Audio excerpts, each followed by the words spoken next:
ప్రభుత్వం ప్రతిష్టాత్మకంగా చేపట్టిన మూసీ నది పునరుజ్జీవ ప్రాజెక్టులో భాగంగా ఆధ్యాత్మిక అభివృద్ధికి నాంది పలికింది.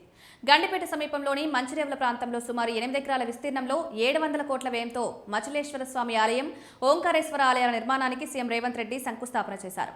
ఈ కార్యక్రమంలో డిప్యూటీ సీఎం భట్టి విక్రమార్కతో పాటు పలువురు ప్రజాప్రతినిధులు పాల్గొన్నారు.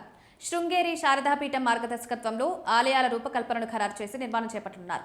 ఈ ఆలయాలు చారిత్రక వీరభద్రస్వామి ఆలయం సమీపంలో నిర్మించబడుతూ మూసీ తీరాన భక్తులకు ఆధ్యాత్మిక అనుభూతిని అందించనున్నాయి.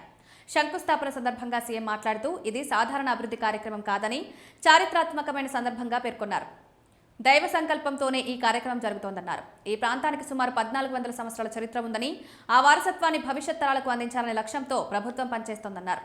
మూసీ నది పునరుజ్జీవానికి గతంలో అనేక ప్రయత్నాలు జరిగినప్పటికీ అవి ఫలించలేదని, ఇప్పుడు అవకాశం తమకు రావడం అదృష్టంగా భావిస్తున్నామన్నారు. మూసీ కాలుష్యం మానవ తప్పిదాల వలన ఏర్పడిందని, దాన్ని సరిదిద్దకపోతే చరిత్ర క్షమించదని హెచ్చరించారు. మూసీ పరివాహక ప్రాంత అభివృద్ధిలో భాగంగా మత సామరస్యానికి చిహ్నంగా మసీద్, చర్చ్ నిర్మాణం కూడా చేపడతామని వెల్లడించారు. గోదావరి జలాలను మూసీలోకి తరలించి నదిలో నిరంతర ప్రవాహం ఉండేలా చర్యలు తీసుకుంటామన్నారు. మూసీ కాలుష్యంతో నల్గొండ జిల్లా ప్రజలు తీవ్ర ఇబ్బందులు ఎదుర్కొంటున్నారని, వారి బాధలను అర్థం చేసుకోవాల్సిన అవసరం ఉందన్నారు.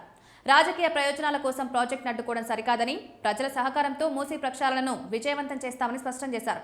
చివరిగా ఆ ప్రాంతాన్ని దక్షిణ కాశీగా అభివృద్ధి చేయాలనే లక్ష్యంతో ముందుకు సాగుతున్నామని సీఎం పేర్కొన్నారు.